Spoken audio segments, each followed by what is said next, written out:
Byzantine Empire never really improved from the outcome of the Fourth Crusade, which concerned the sack of Constantinople, together with the organization of a Latin Empire and the whole of Europe, the Ottoman Turks. The Turks were an Islamic people with connections to the nomadic Central Asians, and they were immigrating into the Baltic Peninsula. The damaged Byzantine Empire was no match for the Turkish armies, who, in addition to enormous numbers, used cannons to break city walls. In 1391, the Turks put Constantinople under blockade, but due to Mongol attacks on the Eastern Ottoman Empire, the blockade was discarded. At first, the severe threat posed by the Turks on the Byzantine Empire seemed to reinforce associations with Latins and Greek churches. Recognizing a familiar opponent and a common threat to their security, Greeks and Latins were drawn mutually in a universal cause, which helped repair some of the wounds that separated the church. Venetians, fearful that any further Turkish progress would rigorously terrorize their trade and territory, were for the most part worried with re-establishing positive associations with the Greeks. Taking advantage of his Venetian background, Eugene IV, who became Pope in 1431, wanted reunification of the East and West, and dreamed of beginning an integrated battle with the Turks. The Council of Basile Ferrara Florence was convoked just before Pope Martin V's death in 1431, and at first it dealt with troubles of heresy arising in Central Europe.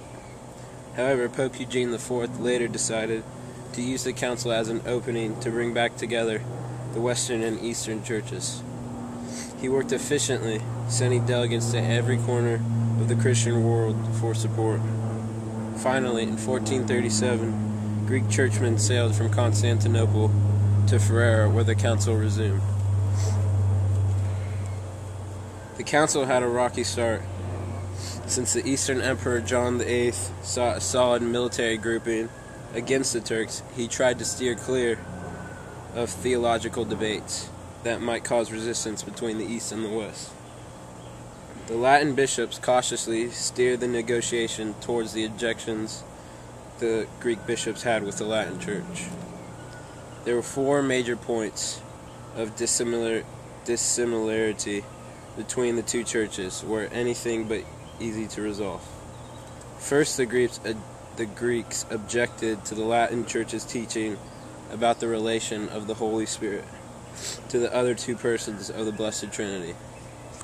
They discarded the Filioque cause, which stated that the Holy Spirit proceeded from both the Father and the Son, while the Greeks perceived that the Holy Spirit proceeded from the Father through the Son.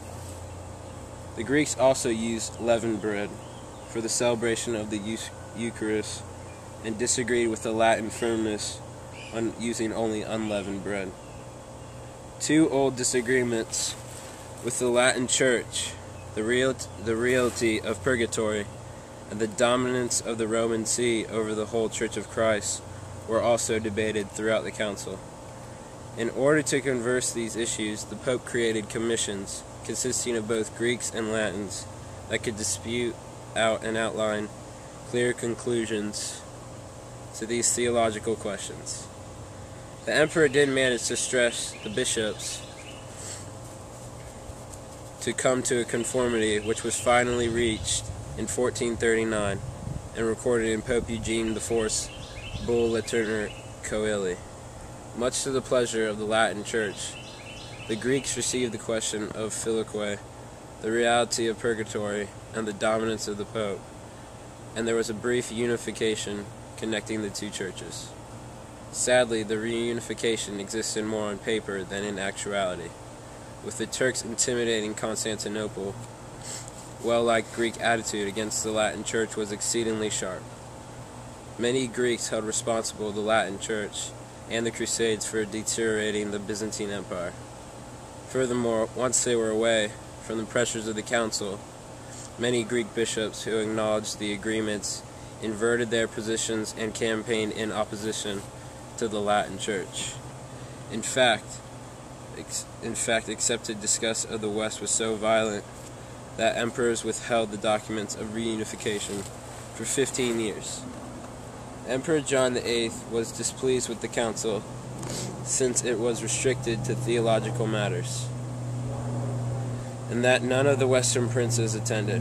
His hopes for a successful military coalition were dashed since it was already too late.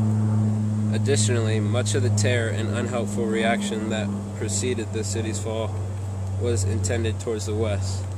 In December 1452, the gathering of the two churches was at last proclaimed by the bishops in a ceremony at Hagia Sophia. The people fervently refused to agree to the announcement, and it only fueled their unfathomable bitterness towards the West.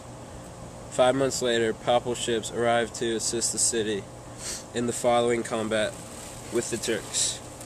But it was too late. The population of Constantinople watched as 160,000 Turkish troops encircled the city.